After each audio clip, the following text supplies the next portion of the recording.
Hello tout le monde, tellement heureuse de pouvoir vous accueillir avec moi ce soir.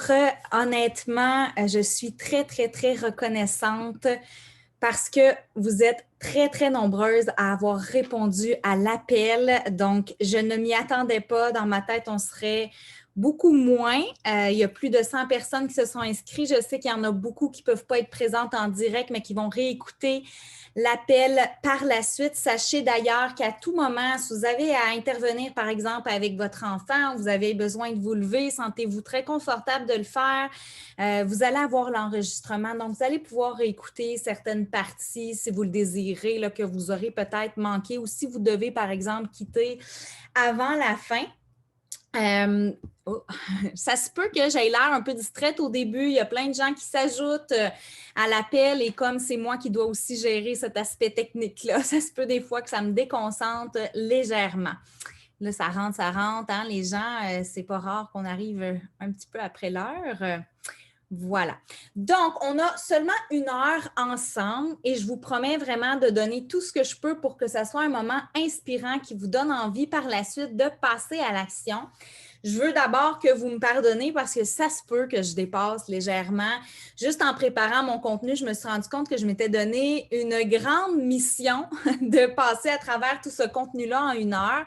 Mais je vais vraiment m'assurer au moins qu'on touche à tout, même si c'est un petit survol. Vous comprendrez que l'objectif ce soir, c'est de vous donner un aperçu, c'est de vous donner des pistes d'action concrètes. J'ai vraiment envie que vous quittiez cet appel-là en étant inspiré et en ayant envie de faire un geste ou deux demain déjà dans la bonne direction pour vous aligner vraiment à qui vous êtes et ce que vous voulez vraiment. Je vous invite, si vous êtes capable, si vous êtes disponible, à rester vraiment jusqu'à la fin de l'appel. Il va y avoir des surprises. Je vais faire des tirages aussi pour vous remercier de votre présence en direct. Donc, c'est votre privilège en étant vraiment venu vous connecter ce soir avec moi parce que je sais que ce n'est pas toujours évident de se trouver un moment comme ça puis d'être là. Alors, j'ai des petits cadeaux pour vous. Restez jusqu'à la fin. Ça va vraiment être pour les personnes qui sont encore là à la toute fin. Pour les autres, sachez que si vous me taguez Annie au jour le jour, soit sur Instagram ou Facebook, dans vos stories ce soir pour montrer que vous faites partie du webinaire, que vous êtes là ce soir. Vous pouvez montrer de la façon que vous le désirez, mais si vous me taguez, vous allez avoir la chance de gagner 1 heure de coaching gratuit avec moi justement pour approfondir ce qu'on aura vu ce soir puis comment vous pouvez faire un petit plan d'action. Donc, il suffit simplement, ça peut être prendre un screenshot, ça peut être de partager ce que vous avez aimé de l'atelier par la suite. Il suffit de me taguer à commercial Annie au jour le jour dans votre story Instagram ou Facebook. Je vais aller regarder tout ça et je vais faire tirer l'heure de coaching demain puis vous envoyer là, qui sera la gagnante. Donc, on est prête à commencer. Juste avant là, de m'y mettre, je vais m'assurer que je n'ai pas encore plein de gens dans la salle d'attente. C'est bon. Donc, pour celles qui ne me connaissent pas beaucoup, qui ont peut-être vu passer l'information comme ça sur leur fil d'actualité ou même qui ont été invités par une amie, je vais quand même prendre le temps de me présenter rapidement. Donc, mon nom est Annie Prévost. J'aime dire que je suis une workaholic en rémission. Je suis aussi maman de 2 belles grandes filles de 8 et 10 ans et je suis vraiment une passionnée du bonheur en toute simplicité. C'est vraiment la quête que je mène dans ma vie au jour le jour. Ma mission, c'est quoi? Ma mission, c'est de raviver l'étincelle des femmes et de les accompagner vers une vie qui est plus alignée à qui elles sont et ce qu'elles veulent vraiment. Et je suis devenue en fait coach et conférencière en prévention de l'épuisement après avoir moi-même vécu ça, avoir frappé un mur en 2014. Il y en a peut-être qui me connaissent dans mon ancienne vie. J'ai aussi été coach Beachbody. J'ai aidé les gens dans leur remise en forme. C'est mon premier contact en fait avec les réseaux sociaux. Vraiment, j'ai commencé à partager beaucoup de contenu. Puis, lentement mais sûrement, je me suis davantage alignée à qui j'étais, ce que je voulais et c'est ce qui m'a amenée à créer ma propre entreprise et à me détacher d'une organisation comme celle de Beachbody. J'ai développé plein d'outils. Si vous me suivez sur les réseaux sociaux, vous le savez, j'en partage souvent. Si vous cliquez sur les liens, que ce soit sur Facebook ou Instagram, vous pouvez aller chercher notamment tous mes outils de planification gratuitement. Vous avez toutes sortes de choses. Vous avez mes highlights sur mon profil Instagram. Vous avez mes stories. Donc, je donne beaucoup de stratégies de contenu. Alors, je vous invite à aller jeter un œil à tout ça puis à vous nourrir de tout ce que vous pourriez avoir de besoin. J'ai aussi créé au printemps dernier le programme Ravive ton étincelle et depuis, il y a plus de 40 femmes qui m'ont fait confiance pour les accompagner dans leur cheminement. Les transformations, honnêtement, sont vraiment incroyables. Il suffit d'écouter ou de lire les témoignages des participantes. Il y en a d'ailleurs plusieurs qui sont présentes ce soir pour l'atelier pour constater ça par vous-même.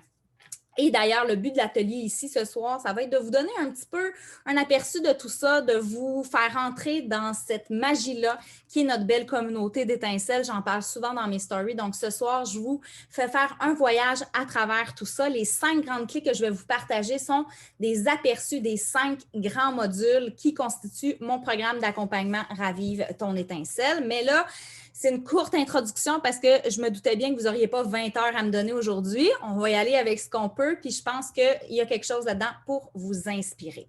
À tout moment, vous pouvez poser vos questions dans le chat juste en bas. Soyez pas gênés. Allez mettre vos réactions si vous avez des questions, si vous voulez partager des choses entre vous, entre celles qui participent. Vous allez pouvoir aussi échanger et vous inspirer. Et je vais faire de mon mieux le plus souvent possible pour aller lire ce qui se passe là puis pouvoir répondre à vos questions. Si jamais je n'ai pas le temps de le faire à la fin, bien, vous pouvez m'envoyer un courriel ou m'écrire sur les réseaux sociaux, puis ça va me faire un plaisir d'échanger avec vous. Donc, on va revenir à notre sujet d'aujourd'hui, l'alignement. C'est directement lié à se donner le droit d'être nous-mêmes. S'aligner, c'est être en cohérence avec notre être le plus profond, nos valeurs, nos besoins, nos passions, nos intérêts, nos forces, donc qui nous sommes exactement. L'alignement, c'est en lien vraiment avec les actions qu'on va poser, avec nos pensées, avec nos paroles. Donc, est-ce qu'on a de la cohérence à travers tout ça? S'aligner, c'est un peu comme décider de partir en voyage sur les chemins de votre vie. Et là, suivez-moi jusqu'au bout, vous allez comprendre où est-ce que je m'en vais avec ça. Quand on part en voyage, évidemment, la plupart du temps, la plupart des gens, on va planifier notre voyage. C'est une bonne idée d'avoir un peu au moins une base et de savoir où est-ce qu'on veut aller, de quoi on va avoir de besoin pour s'y rendre, combien de temps est-ce qu'on voudrait passer à tel ou tel endroit, qu'est-ce qu'on a le goût de faire. Mais pour vivre un beau voyage, il faut quand même garder l'esprit ouvert. On peut malheureusement jamais tout contrôler ce qui peut se passer, hein? Vous le savez, si vous voyagez souvent. Entre autres, qu'est-ce qui se passe? Ceux qui avaient acheté des billets d'avion en 2020, vous avez peut-être réalisé qu'on n'avait pas toujours le contrôle et que votre voyage a été annulé. Moi, c'est le cas. Je m'en allais au Danemark en mai 2020 et malheureusement, mon voyage au Danemark, il s'est transformé en crédit voyage que je n'ai absolument aucune idée quand est-ce que je vais pouvoir dépenser. Donc, bref, on ne peut pas tout contrôler. Notre voyage va dépendre aussi de la météo. Et ici de notre météo intérieure, des obstacles qu'on va rencontrer sur notre route, des stratégies qu'on va choisir aussi pour contourner ces obstacles-là. Il va y avoir des imprévus. Ça se peut aussi que la destination que vous aviez prévue ou même les partenaires de voyage avec qui vous avez entamé le voyage, ça soit appelé à changer au fil du temps. S'aligner, ce n'est pas un truc qu'on planifie juste une fois dans notre vie, puis après c'est fini. On n'en parle plus, on est aligné, puis tout va bien. Ce n'est pas quelque chose non plus qu'on peut être absolument certaine de pouvoir suivre à la lettre. Ça demande de s'arrêter souvent pour faire des pauses pipi. Donc, il faut prendre le temps de s'arrêter, se demander est-ce que je m'en vais toujours dans la bonne direction, réviser notre plan, s'assurer qu'on s'en va à la bonne place et qu'on a encore envie d'y aller aussi. Est-ce qu'on se sent toujours aussi bien avec les décisions qu'on avait prises au départ? Parce que ça peut arriver pendant qu'on est en voyage, on avait planifié les choses d'une façon X et on arrive là-bas, puis finalement, on file les choses d'une façon complètement différente, puis ça ne fonctionne plus avec notre plan. C'est la même chose quand on parle de s'aligner. C'est apprendre à se connaître toujours un petit peu plus. Comme je disais tantôt, nos besoins, nos valeurs, nos forces, nos talents. Si on veut s'aligner, il faut savoir à quoi on s'aligne, c'est certain. C'est s'écouter et saisir les opportunités qui vont se présenter à nous-mêmes. Puis là, attention, toutes les filles qui ont tendance à aimer avoir le contrôle, même si ça ne faisait pas partie de votre plan initial. Donc, des fois, il y a des opportunités qui se présentent, puis on va se refuser ces opportunités-là parce que ce n'était pas dans le plan. Mais s'aligner, c'est aussi accepter, rester l'esprit ouvert, qu'il peut se passer des choses et saisir les opportunités quand on se sent appelé, quand ça vibre en dedans de nous. Et garder en tête que le plus important dans l'histoire, c'est vraiment d'avoir du plaisir. C'est pas de respecter le plan qu'on s'était fait au départ, c'est d'avoir du plaisir. C'est de se sentir vibrer à l'intérieur de nous. C'est que lorsqu'on est en train de vivre le moment présent, on se sent bien, on se sent en vibration avec ce qui est en train de se passer.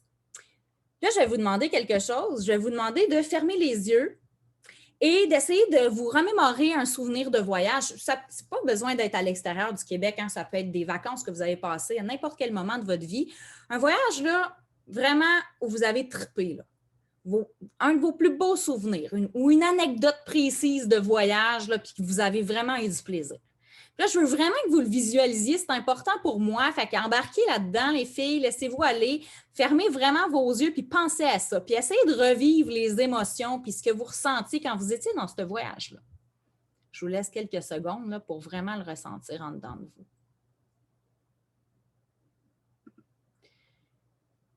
Dites-moi si je me trompe, là.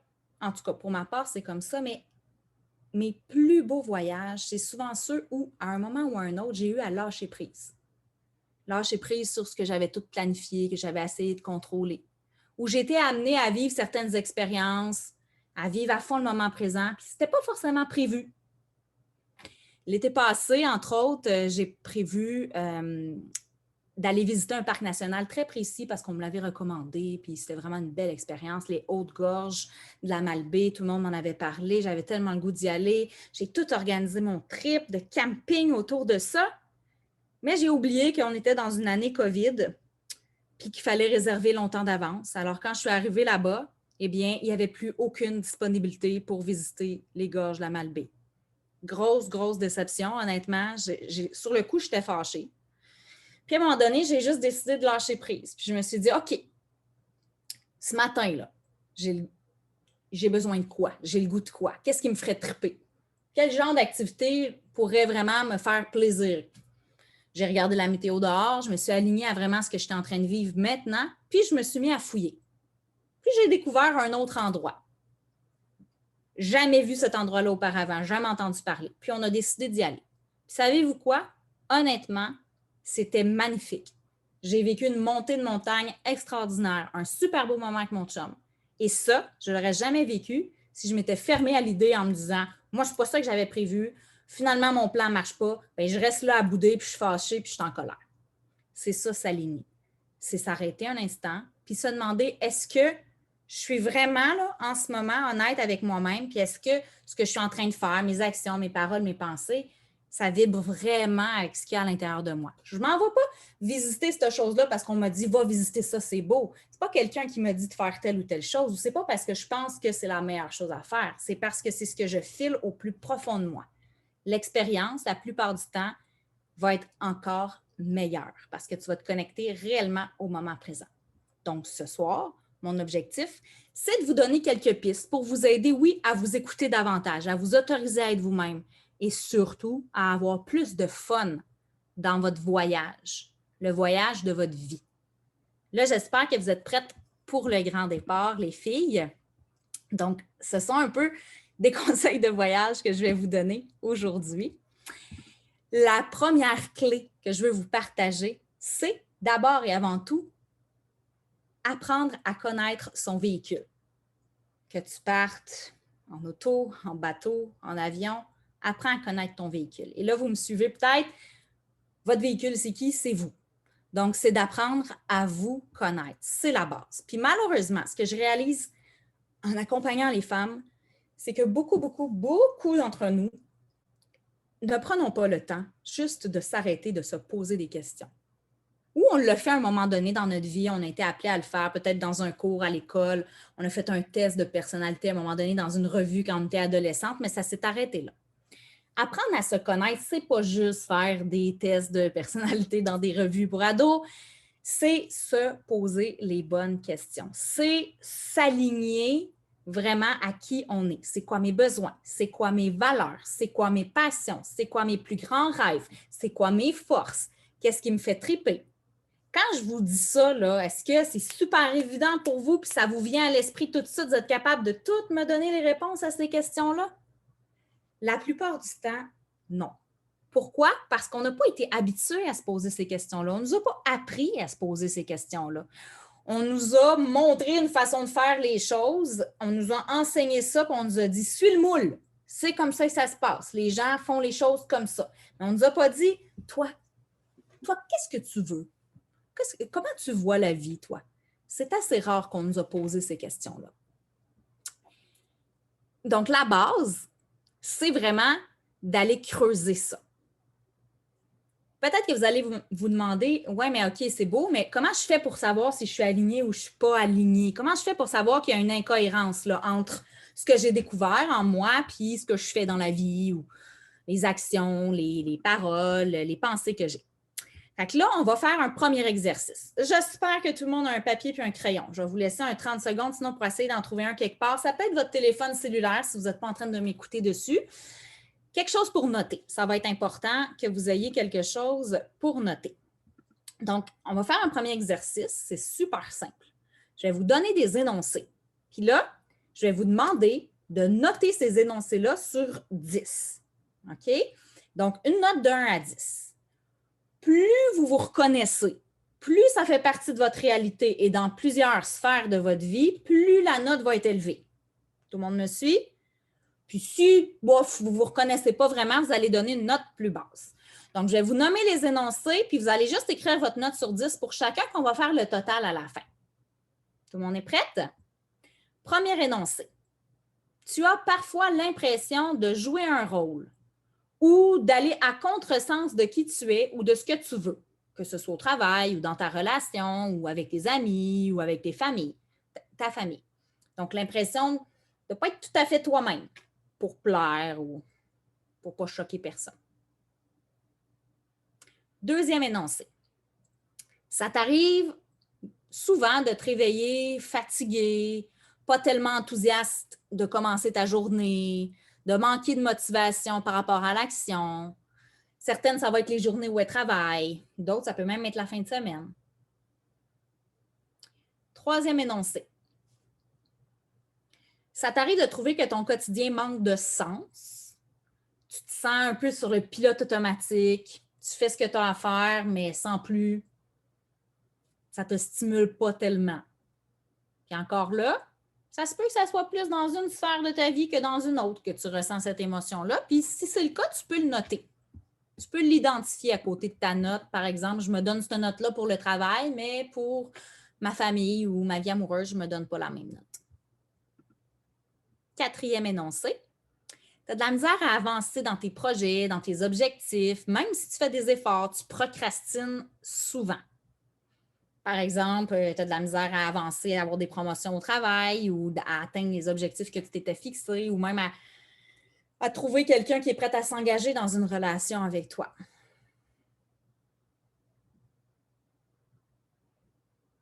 Prochain énoncé. Tu as de la difficulté à trouver du temps pour toi.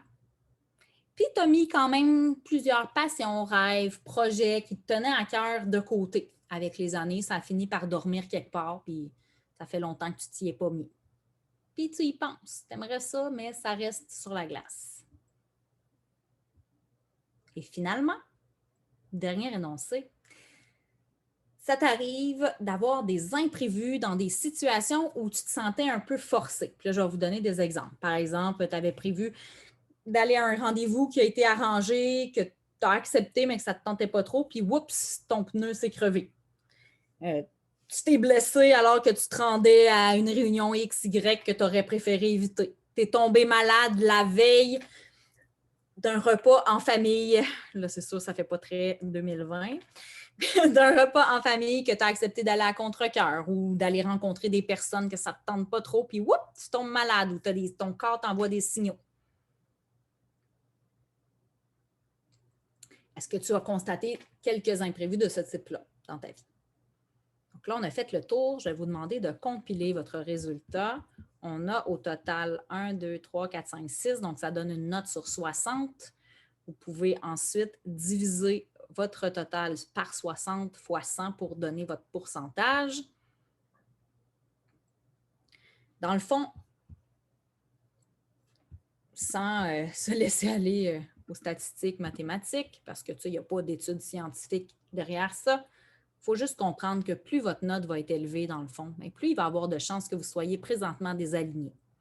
Ça se peut que l'exercice ne fasse pas de sens pour vous dans tous les domaines de votre vie, comme je vous dis, parce que ça se peut que vous soyez profondément aligné dans votre relation de couple ou dans vos choix familiaux, mais pas du tout au travail. Puis des fois, c'est l'inverse.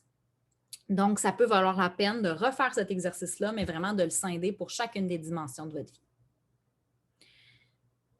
Pour arriver à se sentir aligné avec soi-même, c'est nécessaire de comprendre c'est quoi donc qui empêche cet alignement-là. Il faut que vous vous posiez cette question-là. Peut-être que vous ne vous êtes jamais arrêté à ça non plus. Fait que si là, vous avez le feeling que je me rends compte que je ne suis peut-être pas si aligné que j'aurais cru, qu'est-ce qui peut vous bloquer? Sur quoi vous allez avoir à travailler? Premièrement, le fait de ne pas vous connaître assez. Piste hyper importante numéro 1. Super facile à travailler parce que dès demain, vous pouvez décider de fouiller et trouver toutes sortes de façons d'apprendre à vous connaître davantage, de creuser, que ce soit avec du journaling, que ce soit avec des tests de personnalité, que ce soit tout simplement en écoutant des podcasts inspirants qui vous amènent à vous poser les bonnes questions. Donc ça, c'est quelque chose qui est à votre portée. Là. Dès maintenant, si vous sentez que vous ne savez pas trop c'est quoi vos besoins, ce que vous aimez, vos passions, vous pouvez commencer à fouiller sur ce sujet-là assez facilement. Deuxième chose, des croyances limitantes, des résistances. On entend souvent sur les croyances limitantes, mais en gros, c'est des choses que vous vous êtes vraiment mis dans la tête qui vous empêchent de passer à l'action. Du genre, je ne suis pas à la hauteur, je ne mérite pas vraiment le succès ou je ne vois pas pourquoi il m'aimerait. De toute façon, je ne vaux pas la peine. Puis là, ça a l'air gros quand je dis ça, mais il s'en cache beaucoup dans notre tête des petites pensées comme ça. Hein? Puis elles vont souvent sortir quand on passe des mauvaises journées. Là. Tu sais, quand, mettons, c'est pas une trop bonne idée de nous parler cette journée-là, quand on n'est pas tellement de bonne humeur, mais c'est le genre de pensée qui remonte. Hein? Je n'y arriverai pas, je ne suis pas capable, je suis née pour un petit pain, je ne mérite pas, moi, de réussir. C'est pas fait pour moi. Dans ma famille, personne n'a réussi comme ça. Je ne vois pas pourquoi moi, j'y arriverais. Bref, vous voyez où est-ce que je veux en venir. Ça se peut aussi que ce soit des peurs qui soient plus ou moins conscientes parce que des fois, on ne s'en rend pas compte qu'on les a, ces peurs-là. Peur de se faire rejeter, peur d'être jugé par les autres, peur du regard des autres, juste le fait de se faire regarder, peur du conflit. Et combien de fois on ne pose pas des actions dans la vie parce qu'on essaye d'éviter la chicane avec notre patron, avec notre chum, avec notre famille. Fait qu'on ne le fait pas ou on ne dit pas ce qu'on pense parce qu'on a donc peur de faire de la chicane. Peur de ne plus être aimé, peur de l'inconnu, peur du changement. Et vous savez quoi? Ça, c'est profondément humain. Fait que si vous avez déjà ressenti une de ces peurs-là, bonne nouvelle, les filles, vous n'êtes pas des robots, vous êtes des humaines. C'est tout à fait normal de ressentir ça dans sa vie. Par contre, ça se travaille. À partir du moment où on commence à en avoir conscience que ces peurs-là nous empêchent de passer à l'action, on peut les travailler. Parce que ces peurs-là sont là pour vous protéger, mais ne sont pas toujours très nécessaires. Alors, quand on se rend compte que c'est ce qui nous empêche d'avancer, on peut aller creuser puis on peut aller les travailler pour passer par-dessus. Ça se peut aussi que ça soit un manque de clarté ou même, ça se peut que vous ne sachiez même pas vraiment ce que vous voulez. Là. Ça, j'en ai des clientes que j'accompagne en ce moment. Ils savent qu'ils ne sont pas bien dans leur job, mais ils ne savent pas ce qu'ils veulent vraiment. Ouais, OK, j'aime pas ma job, mais je ne sais pas ce que je veux faire d'autre. Je ne sais pas ce que je peux faire. Fait que des fois, il y a ça. Il faut creuser autour de ça. Puis des fois, le travail est gros parce que peut-être qu'on ne s'est jamais vraiment posé la question. On s'est retrouvé à faire des études parce que ma mère était notaire. Fait que moi aussi, j'ai fait des études de notaire. Puis je pensais que c'était ça qu'il fallait que je fasse. Puis je ne me suis jamais vraiment arrêtée à me demander qu'est-ce que tu veux, toi, au plus profond de toi? Qu'est-ce qui vibre vraiment? Combien de fois on entend des gens dire, tu sais, dans le fond, le travail, là, ça sert juste à gagner sa vie, puis à faire de l'argent, puis à t'acheter de la bouffe. Tu n'as pas besoin d'aimer ta job. Ça, c'est la vieille mentalité. T'sais. Mais tu passes vraiment beaucoup de temps dans ta vie au travail. Hein? On va se dire les vraies affaires. Fait que quand tu n'aimes pas ta job, là, ça vient un petit peu lourd sur les épaules. Puis, et qu'à un moment donné, ça commence à avoir une incidence dans toutes les autres dimensions de ta vie. Hein? Parce que quand tu n'aimes pas ta job, tu es stressé, tu arrives à la maison, tu fais subir ton stress à ta famille, puis à ton conjoint. Ça impacte tous les domaines de ta vie. Fait que, mettons qu'avoir une job qu'on aime, dans lequel on se développe, on a le goût d'aller, travailler le matin, ça aide dans l'ensemble des dimensions de notre vie. Fait qu'on ne peut pas vraiment comme faire fi de ça puis faire comme si, bon, c'est pas vraiment grave, tu sais. C'est juste 8 heures dans ta journée, tu sais, sur quoi, 20 heures d'éveil, là. Donc, on s'entend que c'est quand même une grande proportion de ton temps. Puis même quand tu n'es pas à job, ton cerveau, lui, est encore au travail, bien souvent, le soir, la fin de semaine. Hein? Fait que ça veut dire que tu continues encore de ruminer ta job que tu n'aimes pas. Fait qu'elle prend toute la place dans ta vie, cette job-là. Fait que ça serait quand même bien que tu commences à y penser. Ça se peut aussi que tu t'oublies tout simplement parce que tu mets tes enfants en priorité, parce que tu passes toujours les autres en priorité. Fait que ça se peut que ça soit un peu pour ça aussi que tu sois désaligné en ce moment. Hein? Ça se peut que tu saches que tu veux, mais tu as tout mis ça de côté parce que tu mets toute ton énergie dans tes enfants. Et il y en a, je vois du monde qui hoche de la tête, là. Il y en a qui se reconnaissent là-dedans. Ça se peut que ça soit aussi une suradaptation aux contraintes extérieures. Par exemple, ce qu'on vit en ce moment avec la COVID, les gens qui sont sur le front en ce moment, là, ça se peut qu'ils se sentent désalignés parce que la situation actuelle, elles ne la contrôlent pas, puis elles sont obligées de changer leur façon de travailler. J'ai parlé à des infirmières qui m'ont dit, tu sais, moi, je tripais sur ma job, mais là, mettons qu'en ce moment, je ne trippe pas vraiment. Je ne trippe pas vraiment. Des enseignantes aussi, des éducatrices en service de garde, de dire comme ça n'a pas de sens, je ne me sens plus bien dans ce que je fais, je me sens désalignée avec mes valeurs. Donc, des fois, on n'a pas le choix, il faut s'adapter à une réalité. Ce n'est pas tout à fait celle qu'on avait choisie au départ. Puis des fois, ça peut juste être un état de fatigue. Ça se peut juste que tu aies tellement mis ta santé physique, mentale de côté, que tu sois juste brûlé. Puis quand on est brûlé, là, ben, on n'est pas du tout dans un mode « je vais m'accomplir dans la vie, puis je vais m'aligner ». OK? Puis ça, c'est tout à fait normal. Donc, s'aligner avec soi-même, ça nécessite de lever les blocages, ceux dont je viens de vous parler notamment. Puis la première étape, ça va être d'en prendre conscience. Fait que ça se peut que déjà, en m'écoutant parler, ça se peut que tu aies déjà des petites lumières qui sont en train de s'allumer. Puis ça, c'est une bonne nouvelle. Puis si c'est le cas, je t'invite vraiment à les écrire puis à les souligner. Parce que quand on commence à en prendre conscience, on commence juste à ouvrir notre esprit, à commencer à se les poser, les questions qu'on a peut-être très profondément enfouies quelque part dans le fin fond du sable parce qu'on n'osait pas se les poser parce qu'on avait peur des réponses. Ça fait peur de prendre conscience qu'on n'aime pas vraiment notre job finalement parce que c'est gros, qu'on se dit, mais là, c'est quoi la prochaine étape? Qu'est-ce que je vais faire avec ça? Donc, concrètement, comme je vous ai dit tantôt, test de personnalité, journaling, auto-observation, écrire, journal intime, comme quand vous étiez ado, là, pour faire le point. OK, je ne file pas quand il se passe telle chose dans ma vie ou quand je fais telle tâche. OK, mon corps m'envoie des signaux, il y a peut-être quelque chose ici. Qu'est-ce que je peux changer? Donc, si vous écrivez jamais, si vous vous observez jamais, vous allez juste dire, il y a de quoi qui ne marche pas, mais je n'arrive pas à mettre le doigt dessus. C'est normal. C'est tout à fait normal. S'il y en a qui ont des questions, surtout, ne vous gênez pas à les mettre dans le chat. Je vais juste regarder, là. Ça a l'air beau. Attendez, je ne suis pas à la bonne place. Converser. Tout est beau. OK, super. Clé numéro 2. Avoir le bon équipement et attention, surtout le bon carburant. Parce que tu as beau avoir un véhicule vraiment adapté au voyage que tu veux entreprendre, si tu ne mets jamais de carburant dedans, il y a des bonnes chances qu'il n'avance pas vraiment dans la direction que tu avais prévu aller. Et ça, c'est les habitudes de vie. C'est comment tu vas prendre soin de ton corps et de ton esprit.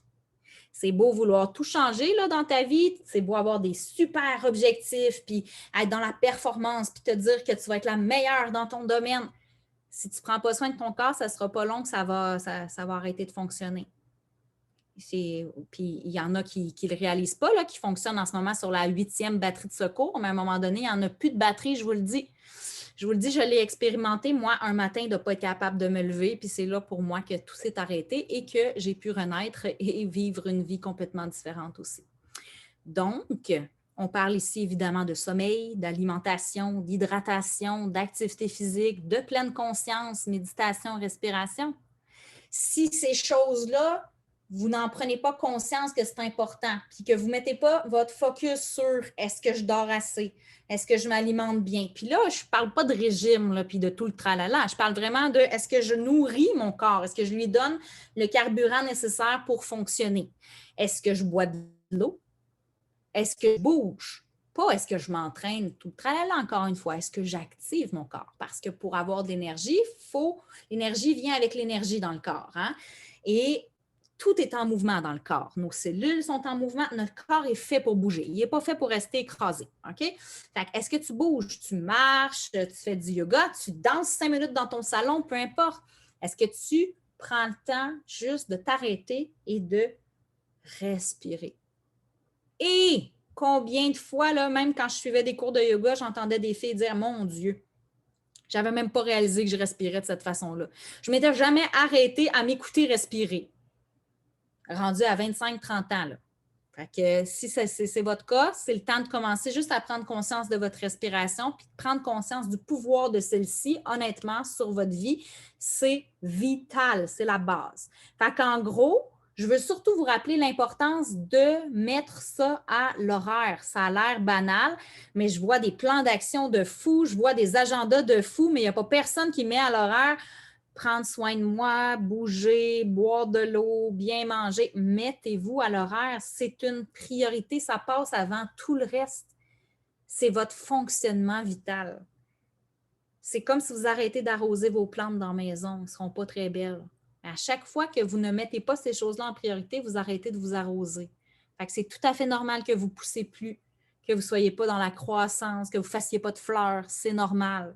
Fait que quand tu ne files pas, quand ça ne te tente pas, quand tu procrastines, quand tu manques de motivation, la première question à te poser, c'est quoi? C'est OK, quand est-ce que j'ai pris ma dernière pause? Quand est-ce que j'ai pris mon dernier repas? C'est quand est-ce la dernière fois que j'ai respiré, que j'ai vraiment pris le temps de m'arrêter? Puis souvent, tu vas voir que si tu prends une pause et que tu réponds vraiment aux besoins que ton corps a présentement, puis les signaux qu'il est en train de t'envoyer, si tu réponds à ça, soudainement, comme par magie, tu vas retrouver beaucoup plus de motivation, de désir de bouger, de t'accomplir et de travailler, de tout le tralala. Donc, déjà, juste connecter à l'instant présent, puis demande-toi de quoi j'ai besoin maintenant. Mon conseil numéro 1, si vous êtes capable, les filles, commencez et terminez votre journée avec une action qui vous fait du bien. Ça peut prendre 1 minute. Ce n'est pas le temps qui compte. Mais que la première chose que vous faites quand vous ouvrez les yeux et la dernière chose que vous faites avant de fermer les yeux, c'est quelque chose pour vous. Vous êtes en train d'envoyer le signal que vous êtes suffisamment importante pour être la personne qui ouvre votre journée et celle qui la ferme. C'est pour vous. Votre énergie, elle va à vous. Et ça, c'est essentiel. Puis ça peut être comme boire un verre d'eau. Ça peut être faire une méditation. Ça peut être dire 3 choses qui vous ont rendu fiers de vous dans la journée. Ça peut être juste vous faire un massage de pied, faire un soin du visage. Peu importe. Demandez-vous de quoi j'ai besoin, quelle action je peux faire maintenant pour me sentir ne serait-ce que 1%, pas 50%, 1% mieux dans ma tête puis dans mon corps. On commence avec des petites actions, des petits objectifs constants. Fait que si tu découvres, puis tu expérimentes, puis tu dis « Ah, tiens donc, j'aime ça commencer ma journée en buvant un verre d'eau, ça me revitalise, puis ça me donne de l'énergie. OK, cool, bien, je vais essayer de le faire le plus souvent possible. » Puis après ça, bien, on se connecte de plus en plus à notre corps, puis on ajoute une deuxième, puis une troisième, puis une quatrième action. Pas OK, demain matin, je commence avec une routine matinale de 14 étapes, puis je me lève à 4 heures du matin, là, tu sais. J'en vois beaucoup qui tombent dans ce piège-là. Qu'est-ce qui va arriver? Tu vas le faire pendant 2-3 semaines, tu vas être complètement épuisé parce que tu n'auras probablement pas vraiment respecté ton besoin de sommeil, puis tu ne ressentiras pas les bienfaits que tu pensais que tu allais ressentir en faisant ça. Commence par une petite chose. Fait que là, je vais t'inviter à faire une action concrète dès maintenant, prendre ton papier et ton crayon que tu as devant toi, puis tu vas écrire. Ça va être quoi la première action que tu vas faire en te levant demain matin pour toi? Une action. Tu vas la prendre, puis ça va être ta façon de t'engager envers toi-même de la faire demain matin.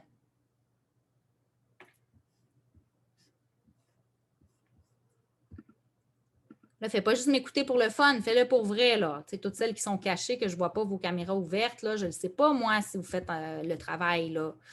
Hein? Fait que faites-le pour vrai parce que c'est bien beau m'écouter jaser, mais si vous ne passez pas à l'action, ça ne donnera absolument rien. OK.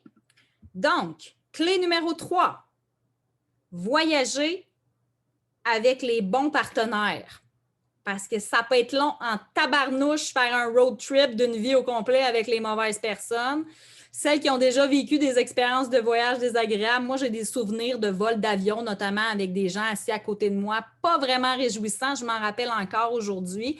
Donc, le choix de nos partenaires de voyage, ça a de l'importance, beaucoup plus qu'on peut le penser. Hein? Donc, vous comprendrez ici que je parle de vos relations, les gens qui sont autour de vous, que ce soit votre chum blonde, que ce soit votre famille. OK, c'est vrai, on ne choisit pas nos parents, on ne choisit pas nos frères et sœurs. OK, ça, je comprends, mais on peut choisir le nombre de temps qu'on les fréquente dans une année. Ça, on peut choisir ça. Hein? Je parle aussi de vos enfants, eux autres non plus, on ne les a pas choisis, mais on les aime, là, on les aime. Mais je parle de vos amis, je parle de vos collègues de travail, je parle de toutes les gens que vous suivez sur les réseaux sociaux et que vous vous imposez à chaque jour des fois, puis avec qui vous vous comparez, puis vous vous sentez donc pas bonne. Bien, je parle de ça. C'est eux vos partenaires de voyage dans votre voyage vers l'alignement de votre vie. OK? Vous avez sûrement déjà entendu la fameuse phrase, là, vous êtes la moyenne des 5 personnes avec lesquelles vous passez le plus de temps. Ça a l'air cute, mais c'est vrai, c'est vraiment vrai. Hein? On est énormément influencé, même sans s'en rendre compte par les gens qui sont autour de nous. Fait que si vous avez, par exemple, un conjoint qui est très, très, très négatif, ça se peut que ça vous draine vers le bas puis que vous trouviez ça lourd puis que ça vous rende aussi négatif. OK? Là, je ne suis pas en train de vous dire de laisser votre conjoint. OK? Je ne veux pas être responsable de votre séparation. Je veux surtout vous faire prendre conscience de l'influence que les gens ont autour de vous. OK? Ça, c'est la première chose. Prendre conscience. Parce que avez-vous déjà fait l'exercice de vous questionner sur l'impact qu'avaient vos principales relations, là, vos amis, tous les gens qui gravitent autour de vous sur votre vie? Fait que là, on va faire encore un petit exercice, papier, crayon, tout le monde. Vous allez les noter, ces 5 personnes-là les plus proches. Puis là, mettez pas vos enfants si c'est des enfants en bas de 18 ans. Là. S'ils vivent encore chez vous, mettez-les pas là-dedans. Si par contre, vous avez un enfant qui habite ailleurs, il pourrait compter là-dedans. Fait que les 5 personnes vraiment que vous voyez le plus, bon, à l'époque COVID, c'est les 5 personnes que vous zoomez le plus souvent ou à qui vous parlez au téléphone le plus souvent. OK? Spontanément, là, vous allez mettre à côté une note sur 10 de la qualité de votre relation avec cette personne-là selon votre perception à vous. OK? Fait que comment ça se passe en ce moment, la qualité de votre relation? Puis, tu sais, n'oubliez pas que c'est dans le moment présent, là, dans les derniers jours. OK? Parce que peut-être qu'avant les confinements et tout le tralala, peut-être que la qualité était meilleure. Là. Ou à l'inverse, il y en a qui se sont reconnectés. Mais là, ici et maintenant, là, la qualité de la relation que vous avez avec ces 5 personnes-là. Puis là, je vais vous demander de réfléchir à ceci. OK? Donc, ces 5 personnes-là, est-ce qu'elles vous acceptent telles que vous êtes la plupart du temps? Est-ce qu'elles réagissent bien à vos choix sans jugement? Est-ce qu'elles vous supportent dans vos projets, même les plus fous? Ou est-ce qu'elles sont plus dans la critique? Est-ce que vous sentez qu'elles sont là vraiment quand vous avez besoin d'elles? Que si vous levez le petit drapeau, elles vont accourir?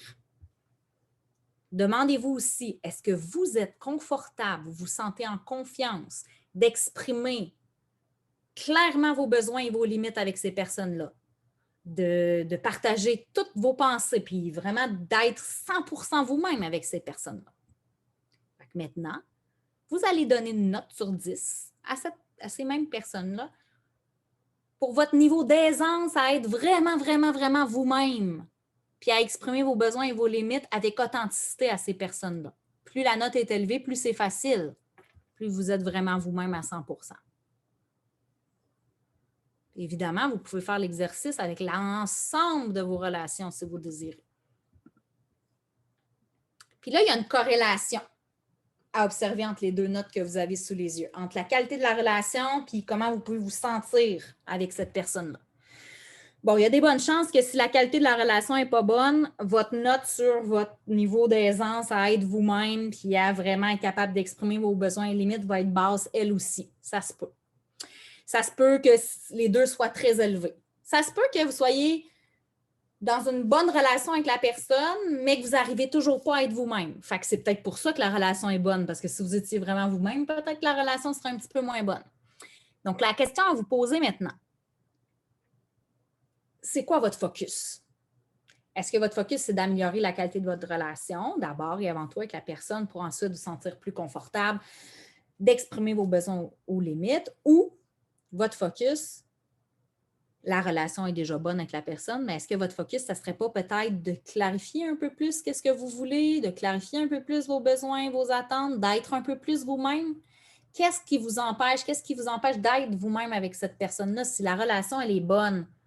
C'est quoi qui vous bloque à être vous-même? Fait que ça, c'est le bout de chemin que vous avez à faire dans cette relation-là. Parce que des fois, on s'empêche d'être nous-mêmes, on se sent désaligné dans nos relations, mais ce n'est pas de la faute de l'autre personne. Parce que si vous ne lui dites jamais vraiment clairement ce que vous voulez, vous ne pouvez pas vous attendre à ce qu'elle le comprenne d'elle-même. Hein? Puis ça, c'est le défaut de bien des femmes à l'égard de leur chum. T'sais. J'aimerais donc ça qu'ils comprennent que je voudrais qu'ils m'achètent des fleurs, mais je n'ai jamais dit que j'aimais ça qu'on m'achète des fleurs. T'sais.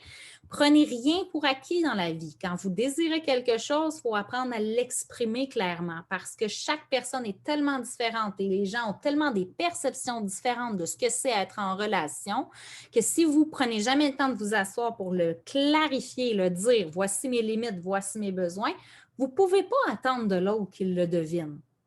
C'est le bout de chemin que chacun a à faire. Vous êtes responsable de vous montrer tel que vous êtes et de dire clairement ce dont vous avez besoin parce que vous êtes un être totalement unique, un casse-tête pour l'autre personne. Et c'est à vous aussi d'aider l'autre personne à résoudre ce casse-tête-là. Il faut que vous lui donniez des indices parce que sinon, ça se peut que ça soit très long et que vous soyez très insatisfait dans votre relation. Vous me suivez jusqu'à maintenant, ça va? Évidemment, je ne suis pas en train de vous dire de supprimer toutes les personnes négatives de votre vie. OK? Mais déjà de commencer par une prise de conscience de l'échange relationnel que vous avez avec ces personnes-là. Puis là, quand je parle d'échange relationnel, là, c'est vraiment comme une banque. OK? Fait que vous allez imaginer que votre relation, c'est comme un compte en banque. Puis ça, c'est de même avec toutes vos relations. Mettons votre compte en banque. Cette personne-là, est-ce qu'elle fait des dépôts dans votre compte en banque? Là, des dépôts, c'est des actions vraiment comme gentils envers vous, puis qui vous font du bien, puis qui vont augmenter la qualité de votre relation. Puis des retraits, c'est l'inverse. C'est des actions qui vont diminuer la qualité de votre relation, vous critiquer, pas vous écouter, etc. OK? Là, vous allez vous demander, tu sais, y a-t-il un équilibre entre les dépôts et les retraits ou bien il y a plus de retraits finalement puis que notre relation est dans le moins 1000? Est-ce que ça vaut la peine? Tu sais, j'investis-tu dans cette relation-là? Est-ce que mon compte en banque avec cette personne-là, il est rentable?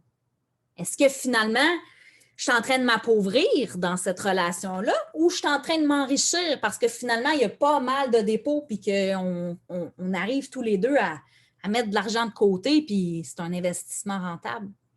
Cette question-là, elle est tellement importante parce qu'on se rend souvent compte que même si c'est des personnes proches de nous, par exemple nos parents, c'est pas parce que vous les aimez pas si, par exemple, vous décidez de prendre un peu plus vos distances.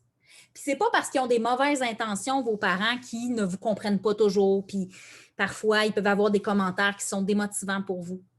Mais vous pouvez choisir, par exemple, de prendre des distances pour votre bien. Puis c'est correct. Puis vous n'êtes pas une mauvaise personne pour ça. Parce que ce qui est important, au final, c'est que vous soyez bien. C'est essentiel. Puis dites-vous que pour qu'une relation fonctionne, il faut que les deux soient bien. Vous ne pouvez pas vous oublier complètement puis être malheureuse puis au prix de la relation, de la qualité de la relation avec l'autre personne. Ça ne fait pas de sens. C'est une relation, ça se passe à deux. Il faut que les deux personnes soient bien. Fait qu'il faut que tous les deux, vos investissements, ils soient rentables dans votre compte en banque relationnel. Fait que vous aussi, vous avez un effort à faire. Vous aussi, il faut faire des dépôts dans la banque relationnelle avec l'autre personne. Mais à l'inverse aussi, il faut que la personne fasse des dépôts. Fait que je vous invite à faire cette prise de conscience-là. Puis même que vous pouvez prendre le temps vraiment de regarder les gens qui sont autour de vous et de dire, OK, où est-ce que je mets mon énergie en ce moment? Est-ce que je mets mon énergie sur les bonnes personnes? Il y a peut-être des gens autour de vous hyper positifs qui vous apportent beaucoup, mais que vous n'investissez pas beaucoup de temps dans la relation, que vous ne prenez pas souvent des nouvelles, mais que ça vous ferait donc bien du bien de parler avec ces personnes-là plus souvent, d'être en contact avec eux plus souvent, parce qu'on n'oublie pas, vous êtes la somme des 5 personnes qui gravitent le plus autour de vous. Fait que si vous avez des gens qui vous font du bien et qui vous poussent à être vous-même, bien, c'est ces gens-là que vous voulez avoir le plus souvent autour de vous et c'est ça qui va vous aider à vous autoriser à être encore plus vous-même, puis à faire encore plus de de folie dans votre vie, puis de dire, OK, je peux vraiment m'en aller dans ces projets-là, puis je me sens soutenue, puis je me sens supportée, et ça vous élève. Mais si vous choisissez à l'inverse de vous entourer des gens qui vous diminuent, puis qui vous amènent toujours à vous transformer, puis à ne pas être vous-même, bien, c'est sûr que ça va être difficile de vous aligner à ce moment-là. Donc, ça vous donne un petit coup de main de bien vous entourer. Puis des fois, bien, il faut aller chercher un petit peu plus loin, en dehors de notre famille ou de nos amis. Des fois, il faut se faire des nouveaux amis, des nouveaux cercles. Il faut aller dans des communautés. Puis, on a la chance d'avoir des réseaux sociaux, honnêtement. Moi, ça m'a permis de m'entourer de plein de femmes inspirantes. Ça m'a permis d'aller vers des gens, de créer des partenariats, des collaborations, de me faire plein de nouvelles amies parce que j'ai pu choisir des gens qui avaient des valeurs similaires aux miennes, qui voulaient aller dans la même direction, des gens qui me comprennent, qui me ressemblent. Donc, je ne renie pas les autres, mais je m'entoure des gens qui me permettent de m'élever au quotidien. Et ça, c'est tellement important. On est rendu à la 4e clé, choisir la destination. Alors, c'est beau, là, on commence à être proche du voyage. Choisir la destination qui nous convient. Et là, je parle, par exemple, de comprendre quelle est notre mission de vie et à quoi on va passer le plus clair de notre temps, nos activités. Fait que la question à te demander, c'est en ce moment, est-ce que je mets la majorité de mon temps et de mon énergie dans des actions qui font du sens pour moi? Est-ce que présentement, si par exemple, tu es maman à la maison, ça va être ça, mais si tu travailles, si la majorité du temps que tu passes, c'est dans ton travail, est-ce qu'en ce moment, tu sens que tu te développes à ton plein potentiel? Est-ce que tu es satisfaite des tâches qui te sont confiées ou que tu fais la majorité du temps? Est-ce que tu as l'impression que ton emploi du temps, ce n'est pas forcément un travail, être maman à la maison, c'est tout autant valable, est-ce que ça met en valeur tes plus grandes forces? Ou est-ce que tu te sens continuellement comme si tu avais à être quelqu'un d'autre? Est-ce que tu as un rêve de faire quelque chose, mais tu n'oses pas? Puis que peu importe le rôle, que ce soit au niveau du travail ou même dans ta vie, est-ce que tu rêves que tu aimerais faire quelque chose? Tu aimerais que ça devienne ta principale activité, mais tu n'oses pas? Si ça te vient en tête là, en ce moment, puis pendant que tu m'entends le dire, tu penses à quelque chose, écris-le. Parce que plus souvent tu vas l'écrire, plus tu vas oser le partager, en parler à des gens autour de toi, plus tu vas y donner vie. C'est la première étape. Puis plus tu vas en parler, plus ça va te permettre justement de te rapprocher de gens qui vont dire « Ah oui, c'est une bonne idée », puis tu vas nourrir ce rêve-là, tu vas le raffiner, tu vas le transformer, il va prendre de plus en plus forme. Mais si tu le gardes toujours en dedans de toi, puis que tu n'en parles jamais, puis que c'est comme un secret, puis que tu n'oses pas le dire, tu ne pourras jamais lui permettre d'exister. Il faut qu'il puisse prendre naissance dans quelque chose, ce rêve-là. Fait que note-le maintenant, écris-le, puis le plus souvent possible. Ça peut être, moi, j'aimerais ça rester maman à la maison, mais j'aurais le goût de me définir dans d'autres choses aussi. Par exemple, j'aimerais ça avoir mon entreprise, je ne sais pas moi, fabriquer des trucs. Je dis n'importe quoi. Mais vous comprenez? Donc, c'est pas rare qu'on est dans un état X, mais qu'on espère à autre chose. Alors, donnez-vous le droit. Donnez-vous le droit.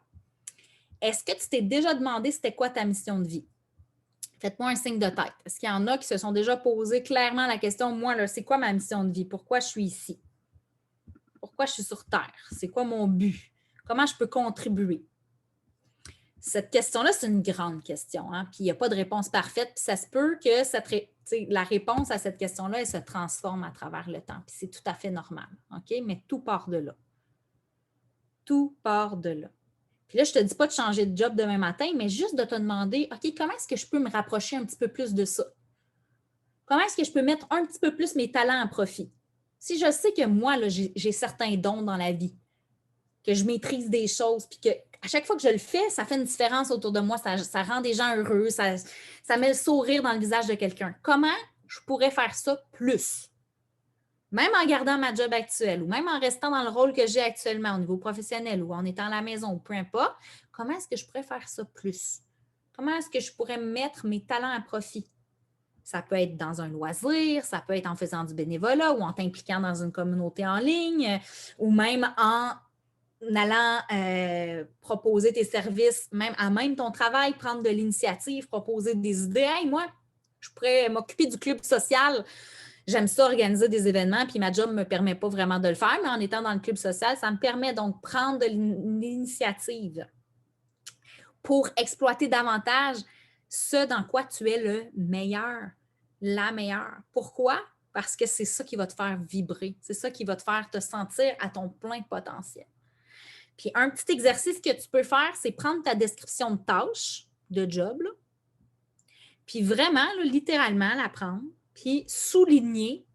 Puis s'il n'en existe pas, parce que ça arrive souvent qu'il n'y en a pas d'écrit nulle part, hein, fais-toi là toi-même. C'est quoi tes principales tâches au travail? Puis là, tu vas souligner d'une couleur toutes celles qui te font vraiment triper. Quand tu les fais, tu es comme yes, je suis bonne là-dedans, puis j'ai des résultats, puis je suis satisfaite, puis j'aime ça, puis je me sens là comme dans ma pleine puissance, puis j'aime ça faire ça. Tu soulignes ça d'un côté. Puis d'un autre côté, d'une autre couleur, tu vas souligner les tâches que tabarnouche, ça ne tente jamais de les faire. Tu procrastines, tu t'emmerdes, tu es désintéressé, ça te cause de l'anxiété, tu es inconfortable dans ces tâches-là. Puis ça, c'est la première étape. Premièrement, tu vas te dire comment est-ce que je peux faire plus de ce que j'aime vraiment puis dans lequel je me sens vraiment la meilleure. Puis comment est-ce que je peux faire moins de ce qui me fait littéralement, on va le dire, chier. OK? Est-ce que je peux déléguer? Est-ce que je peux simplifier? Est-ce que je peux peut-être même aller parler à mon patron puis voir comment on ne pourrait pas remanier certains dossiers pour que je fasse moins de ça? Puis parfois, si la majorité de ta description de tâches est dans cette catégorie-là, ça se peut que tu te rendes compte qu'il n'y a pas beaucoup d'options puis que ça serait peut-être une bonne idée d'envisager graduellement un changement d'emploi. Hein, on ne fera pas des miracles non plus. Là. Si tu n'aimes rien de ta job, ça va être un petit peu difficile de transformer ça. La mission de vie, ça demande un cheminement et ça évidemment que ça ne se répond pas en quelques secondes, la mission de vie, ni l'exercice que je viens de vous dire. Mais la première étape, et c'est l'objectif aujourd'hui, c'est d'être dans la prise de conscience. Parce qu'à partir du moment où tu ouvres tes œillères et tu commences à observer, que tu commences à t'ouvrir aux questions, c'est là que graduellement les réponses vont venir à toi. Mais si tu ne te les poses pas, tu ne trouveras pas de réponse à des questions que tu ne te poses pas. Fait que c'est la première étape, c'est de commencer le cheminement pour te poser ces questions. La dernière clé, puis là, je bois le temps, je ne suis pas surprise. La dernière clé, c'est planifier le trajet. Donc, ça, c'est tout le volet organisationnel. Comment on peut faire pour se décharger les épaules d'un maximum de pression? Dans les dernières semaines, j'ai partagé sur la charge mentale, notamment celles qui me suivent là, sur les réseaux sociaux. Vous pouvez aller voir. J'ai fait un live là-dessus. J'ai donné des astuces. Comment on peut s'en enlever sur les épaules? Parce que c'est certain que s'il n'y a pas d'espace dans ta vie pour les choses qui comptent vraiment pour toi, pour ce que tu as envie de faire, bien, ça va être difficile de le faire. Fait que la première étape aussi, c'est de commencer à créer de l'espace dans ta vie pour ça. Fait que c'est sûr que la fameuse planification, elle est importante. Mais quand je parle de planification, je ne parle pas de te mettre en prison, OK? Je parle vraiment d'une planification qui est consciente, une planification qui est flexible et là où tu vas vraiment te demander quelle est la prochaine action que je peux faire, un pas de plus pour aller dans la direction de mon objectif. Pas de te faire des to-do lists interminables et irréalistes de tâches. C'est pas ça, la planification pour moi. C'est vraiment de commencer déjà à avoir une petite idée de ce que tu veux, puis à découper ça en petites actions, puis de voir ça va être quoi la prochaine que tu vas faire. Fait que 1, 2, 3 focus par jour maximum. On y va un petit morceau à la fois, puis déjà, on s'enlève la pression d'accomplir des longues listes interminables. Je dis souvent qu'un objectif non planifié, c'est un objectif non atteint. Puis je vais vous donner un exemple très clair. J'entends souvent des gens dire hey, moi, je vais prendre du temps pour moi cette semaine. Là, on arrive à la fin de la semaine. Puis, qu'est-ce que tu as fait pour prendre du temps pour toi? Oh, finalement, je n'ai pas fait grand-chose. OK. Parce qu'on dit bien des affaires de même. On dit bien des affaires. Mais on court. La vie va vite, hein? On éteint des feux. Puis si on ne l'a pas planifié, on ne l'a pas mis à l'agenda, on ne s'est pas engagé, on ne le fera pas. Puis c'est pas parce qu'on a une mauvaise intention, là. C'est parce qu'on a de la boue dans le toupette, on ne se mentira pas, hein? Êtes-vous d'accord avec ça qu'on a de la boue dans le toupette? Fait que la première étape, là, c'est de planifier. Fait que c'est qu'est-ce que tu veux faire pour prendre du temps pour toi? Qu'est-ce que tu veux faire concrètement? Quand est-ce que tu vas le faire? Comment? Quand? Et surtout, pourquoi? Pourquoi? Et le pourquoi est super important parce que c'est lui qui va te permettre de t'ajuster et d'être flexible. Par exemple, si tu te dis, moi, pour prendre du temps pour moi cette semaine, je vais faire une session de yoga. OK, je vais faire du yoga chez moi. Parfait. Là, tu arrives le matin où tu avais prévu de faire ta session de yoga, puis ça ne te tente pas en tout de faire du yoga. Là, tu vas te demander, OK, mais pourquoi je voulais faire du yoga? OK, parce que j'avais le goût de bouger, j'ai un peu mal dans le dos, j'ai le goût de me sentir un petit peu souple dans mon corps. OK, parfait. Ça ne me tente vraiment pas de faire du yoga. Qu'est-ce que je pourrais faire d'autre? Donc, comment je pourrais modifier mon action pour répondre à mon objectif initial, à mon pourquoi, mais de façon peut-être plus ajustée, plus adaptée à ce que j'ai de besoin maintenant. Fait qu'au lieu de dire « Ah, ça ne me tente pas de faire du yoga, fait que j'en ferai pas », puis après ça, de se taper sur la tête puis de culpabiliser parce que, hein, comment est-ce que je pourrais faire autrement? OK, bien, je pourrais peut-être juste aller prendre une marche ou je pourrais même danser, hein? Je pourrais me faire un automassage. Peu importe. L'important, c'est juste d'être connecté à son pourquoi. Pourquoi tu t'étais demandé ça? Pourquoi tu t'étais fixé ça? Au lieu de dire, bah, finalement, je ne le fais pas, puis je mets ça de bord. Je m'en débarrasse, puis c'est ça. Puis après ça, je culpabilise, on le sait, on se sent tout le temps coupable quand on n'accomplit pas les 172 choses qu'on a mises sur notre liste. Autre chose que je te suggère par rapport à la planification pour t'aider aussi, c'est de faire une anti-to-do list. Fait que ça veut dire qu'à l'inverse, au lieu d'écrire ce qu'il faut que tu fasses, tu vas écrire ce que tu as fait. Ça, c'est parfait pour celles qui culpabilisent tout le temps et qui n'ont jamais l'impression d'en avoir fait assez avant la fin de la journée. Là. Bien, avant d'aller vous coucher ou en soirée, notez tout ce que vous avez fait à la place et célébrez-vous parce que clairement, je suis certaine que sur votre liste, il va y avoir bien plus de choses que vous pensez. On a toujours la perception qu'on n'en a pas fait assez parce qu'on se fixe des objectifs immenses. Mais quand on prend le temps d'écrire puis de voir vraiment, OK, j'ai fait ça, j'ai fait ça, j'ai fait ça, j'ai fait ça. Wow, OK. Est-ce que j'ai répondu à mon objectif de prendre soin de moi? Est-ce que j'ai, OK, oui, wow, OK, bien, je suis fière de moi. Bravo, bravo. Je me remercie pour toutes ces choses que j'ai faites. C'est vraiment une cure miracle. Essayez ça. Je vous jure que votre perception, elle est extrêmement faussée sur ce que vous accomplissez dans une journée. On se concentre énormément sur ce qu'on n'a pas fait, sur ce qu'on n'a pas réussi, sur tout le négatif, alors qu'on a accompli plein de choses, alors qu'on a plein de choses qui nous rendent heureuses dans la vie. Donc, vous pouvez choisir de déplacer votre projecteur, donc votre lumière, sur la scène, sur la chose que vous voulez vraiment accorder de l'importance. Et ici, vous voulez accorder de l'importance à ce qui vous rend fier, aux actions que vous avez posées pour avancer, pour vous aligner toujours un petit peu plus. Donc, on met notre focus là-dessus. Et finalement, mon dernier conseil, simplicité. Simplicité. Arrêtez là, de vouloir toujours faire des... À moins que vraiment ça vous fasse triper et que ça vous motive, là, mais ce n'est pas le cas de tout le monde. Arrêtez de vouloir vous faire des planifications hyper compliquées avec 8 outils différents, plein de crayons de couleur, des collants, des ci, des ça. Plus vous compliquez votre processus d'organisation, plus il y a des chances que vous ne le fassiez pas. Fait que moi, je dis toujours qu'il vaut mieux un mini petit pas que pas de pas pantoute. Fait que quand notre objectif est trop gros et trop irréaliste, finalement, souvent, on fige, on a peur de l'échec, on procrastine, puis on ne le fait pas. Fait que vaut mieux simplifier au maximum, même si c'est dans un agenda tout barbouillé, au moins tu l'as écrit puis tu as une idée d'où est-ce que tu t'en vas. Tu vas être pas mal mieux équipé avec ta carte toute froissée là, que la personne qui a un GPS, OK, mais qu'elle ne l'a pas branché. Ça ne servira pas à grand-chose, son GPS. Fait que vous voyez où je veux venir avec ça? Simplicité, arrêtez de vous compliquer la vie. L'important, c'est juste que vous ayez une idée d'où est-ce que vous en allez. Et pour ça, je vous ai partagé une méthode hyper simple, probablement la méthode la plus simple de planification. Dans mes highlights de mon Instagram, ça s'appelle Planif. C'est comment je fais mon vide-cerveau. Quand j'ai la tête qui explose, je fais toujours cette technique-là, hyper simple de planification. Pas besoin d'outils, juste un papier, un crayon, puis c'est tout. Fait que vous irez voir ça si ça vous intrigue. Alors, l'exercice pour créer de l'espace, c'est de vous demander dès maintenant, puis on va faire, ça va être notre dernier exercice. Quelle est la tâche que vous faites qui vous pèse le plus lourd, OK? Dans votre vie, pas au travail, mais dans votre vie autre que le travail, qui vous pèse le plus lourd. Puis là, vous allez prendre cette tâche-là puis vous allez vous demander ceci. Est-ce que je peux la simplifier? C'est-à-dire, par exemple, tourner un peu plus les coins ronds parce que ce n'est pas vraiment grave si ce n'est pas parfait. C'est ça que je veux dire par simplifier. Est-ce que je pourrais la déléguer, c'est-à-dire accepter que d'autres personnes puissent contribuer, les enfants, le conjoint, même si ce n'est pas parfait, ou carrément la supprimer parce qu'on peut se dire c'est pas grave.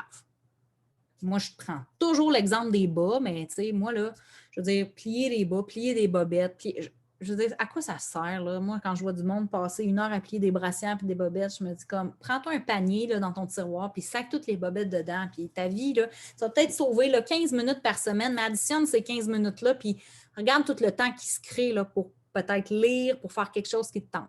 Puis des petites affaires comme ça, il y en a vraiment plein dans votre quotidien. Fait que prenez le temps de passer les choses au radar.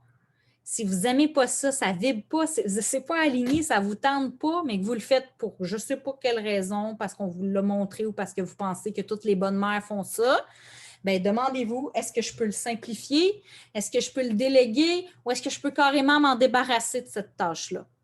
Et autorisez-vous-le. Vous voulez du temps, ça se crée. Le temps, c'est en fonction de où vous décidez de mettre vos priorités. Arrêtez de dire que vous n'avez pas de temps pour prendre soin de vous. Arrêtez de dire que vous n'avez pas le temps pour ce qui vous passionne, ce qui vous fait triper. Vous avez beaucoup plus le pouvoir sur votre horaire que vous le pensez.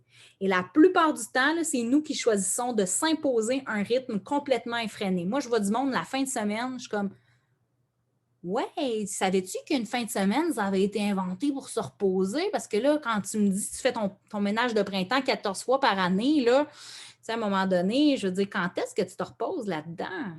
Quand tu as 14 tâches de prévues à l'horaire le dimanche, donne-toi un break. Tu peux en faire un peu, mais tu sais, demande-toi, est-ce que je me mets trop de pression? Est-ce que tout ça, ça a un sens? Est-ce que je le fais pour les bonnes raisons? Est-ce que ça contribue vraiment? Est-ce que ça contribue vraiment à mon développement? Est-ce que ça contribue à mon bonheur? Comment est-ce qu'on délègue un cerveau? J'adore ça. Tu ne peux pas déléguer ton cerveau, mais je t'invite à écouter ma vidéo sur la charge mentale, par contre, parce que justement, il y a un petit travail à faire pour apprendre à déléguer. Quand on est une personne qui aime être en contrôle, ce n'est pas toujours évident de déléguer et de laisser aller. Fait que je t'invite vraiment à écouter cette capsule-là. Elle est disponible autant sur Facebook qu'Instagram dans un live. Donc, ça fait le tour. On est rendu à la conclusion. J'espère que ça vous a inspiré. J'espère que ça vous a donné envie d'approfondir certains des exercices ou des questionnements qu'on a fait aujourd'hui, puis de creuser plus loin. De garder en tête, dans le fond, que là, vous avez peut-être la tête pleine. Là, ça fait beaucoup de contenu qui arrive en même temps. Mais choisissez-en juste un. Prenez comme un des exercices ou une des 5 clés, puis dites-vous, OK, tu sais, ça m'a parlé, puis je vais mettre ça en application. Là, vous avez quelques pistes. Exemple, une action que vous pourriez faire demain matin pour vous faire du bien. Puis commencez par là. Parce qu'il est là, le défi, c'est dans le passage à l'action. On en a plein des ressources, on en a plein des outils, puis on va toujours en chercher des nouveaux, puis on s'achète des livres, puis on écoute des conférences. Mais qu'est-ce que tu mets en action concrètement? C'est là que c'est important. Fait que j'espère vraiment que vous allez prendre une des choses, puis que vous allez l'approfondir, puis la mettre en action, ne serait-ce qu'un petit truc. Puis j'espère que tu vas venir m'en reparler, que tu vas venir me dire où est-ce que tu en es par rapport à ça, c'est quoi les prises de conscience peut-être que tu as fait avec ça, parce que j'ai envie qu'on soit là, que ce ne soit pas juste « Ah, j'ai écouté une fille parler pendant 1 heure, tabarnouche, je suis capable vite. » Mais à part de ça, je veux que tu te rappelles de quelque chose, tu te dises hey, « ça m'a marqué. Ça m'a donné le goût de m'ouvrir un petit peu plus à ça, de me poser des questions ou d'expérimenter ou d'essayer. » Aussi, très important, appréciez où est-ce que vous en êtes maintenant. Même si vous avez peut-être pris conscience que vous n'étiez pas tant aligné, la première étape, c'est de prendre conscience de ce qu'on a maintenant et d'apprendre à l'apprécier aussi. Puis c'est la même chose pour vous, même si on désire évoluer, ça n'empêche pas que la première étape, c'est de vous aimer tel que vous êtes maintenant. Maintenant. Parce que cultiver cette gratitude-là envers vous-même, cultiver la gratitude envers ce que vous avez dans la vie présentement et être satisfaite de l'état actuel présentement, c'est vraiment un outil puissant pour vous aider à vous sentir plus heureuse. Puis quand on se sent plus heureuse, bien, on monte dans la fameuse pyramide de Maslow. Hein? On n'est plus dans nos besoins de base, on n'est plus dans la survie. Donc, on est capable de s'accomplir. À partir du moment où on se sent bien, on n'est pas dans la colère, dans les sentiments négatifs, on se dit « OK, là, je suis prête peut-être pour la prochaine étape. Je suis prête à faire le pas de plus. » Ayez du plaisir, savourez la vie. Chaque petit moment, c'est tellement précieux. Quand on parle d'alignement, ça part là. Si vous n'êtes jamais connecté dans le moment présent, toujours sur votre téléphone, toujours en train de penser à ce qui va se passer demain, puis en train de planifier votre année complète, vous ne vivez pas le moment présent. Donc, vous manquez peut-être plein de petites choses, plein de petits indices qui vous aident à mieux vous connaître et à savoir, hey, ça me fait triper. Ça, j'aime vraiment ça. Wow, je sens la vibration en dedans de moi. Bien, ça part de la pleine conscience. Ça part de comment vous vivez le moment présent à 100%. Puis ça va avoir un impact sur toutes les sphères de votre vie. Sur vos relations aussi, d'être vraiment à 100% avec les gens. Peut-être que tu vas être un peu moins souvent avec tes enfants parce que oui, tu vas t'accorder plus de temps pour toi, mais quand tu vas être avec tes enfants, par exemple, tu vas être avec tes enfants à fond la caisse. Même chose avec ton chum. Tu vas te donner à fond. Puis le moment de qualité est tellement plus important que la quantité. Gardez-le en tête. Même chose pour le temps que vous passez pour vous. Même si vous vous donnez 15 minutes par semaine, si vous le faites dans la qualité, ça va faire toute la différence dans vraiment cultiver ce moment-là. Puis rappelez-vous que vous avez juste une seule vie à vivre. On l'entend souvent, c'est cliché, hein, mais c'est vrai. Puis il y a plein d'études qui ont démontré que les plus grands regrets qu'on a le jour de notre décès, c'est pas nos erreurs, c'est pas les fois qu'on s'est planté, c'est tout ce qu'on n'a pas fait. Tout ce qu'on n'a pas osé essayer. Sur le coup, ça fait mal, là, échouer, se tromper, se planter, mais avec le temps, on finit toujours par se dire « Tabarnouche, ça m'a appris quelque chose de tellement grand, puis c'est peut-être ça qui va t'amener à t'aligner justement, puis à te rapprocher de plus en plus de ta vérité. » Et moi, je suis un bon exemple de plantage et d'erreur et ça fait partie de la vie. Alors, ouvrez-vous à ça, puis j'aime dire, apprenez à aimer vos échecs. C'est le plus beau cadeau que vous pouvez vous offrir. Un petit geste à la fois. Donnez-vous le droit de briller. Osez vous offrir ça. Osez prendre le risque juste de faire une petite action à la fois. Puis si vous avez connecté avec ce message-là ce soir, si ça vous a intrigué, vous avez envie d'en savoir plus, si vous ne saviez pas, vous n'avez pas été fouillé là-dessus, vous allez recevoir un courriel. Il va partir dans à peu près 20 minutes. Vous allez recevoir un courriel, vous allez avoir le lien pour aller regarder toute l'information sur le programme Ravive ton étincelle.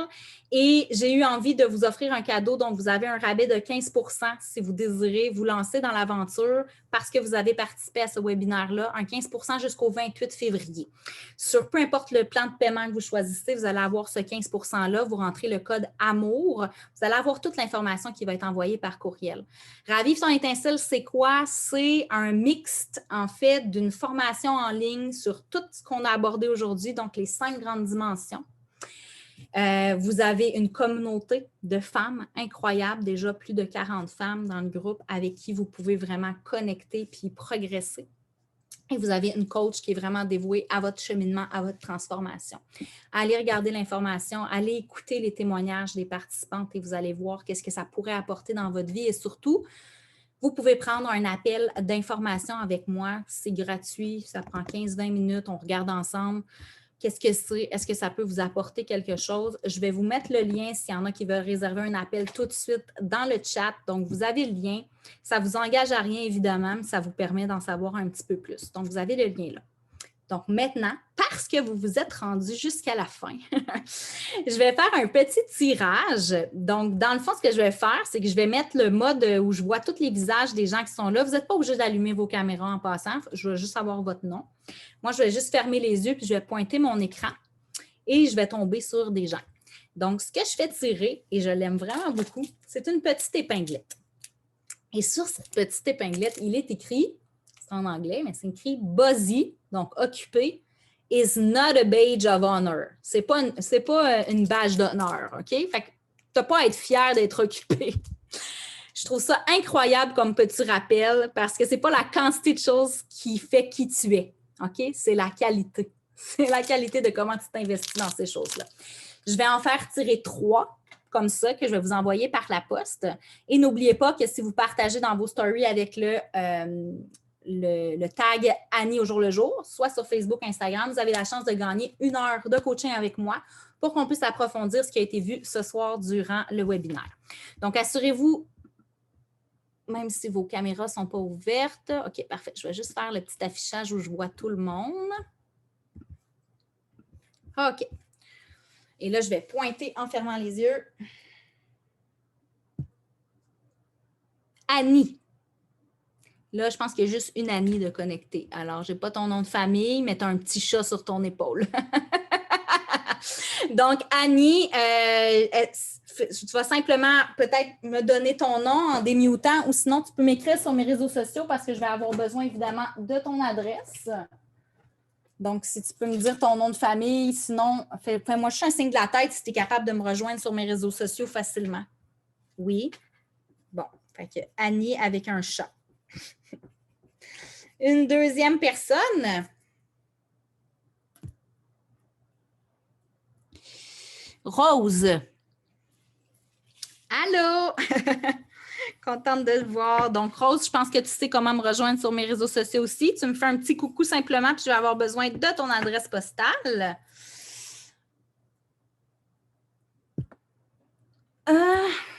J. Grondin. Donc là, je ne sais pas c'est quoi ton prénom. Est-ce que tu es capable de me rejoindre facilement sur mes réseaux sociaux? Excellent. Donc, tu me fais un petit coucou. Je vais avoir besoin de votre adresse postale. Je vais vous envoyer ça avec grand plaisir. Joanie Grondin. Super. Bien, bravo à tout le monde. Merci d'avoir été là. J'espère du fond du cœur que ça vous a apporté un brin, ne serait-ce d'inspiration. N'hésitez pas à venir me faire part de vos commentaires, de vos impressions par message sur les réseaux sociaux. Et je vais vous souhaiter de passer une merveilleuse fin de soirée. Prenez soin de vous, puis continuez d'oser être dans votre lumière. Les filles, vous êtes incroyables. Merci à vous de votre confiance. Merci d'avoir été avec moi ce soir. Puis je vous dis à très bientôt. À la prochaine, tout le monde.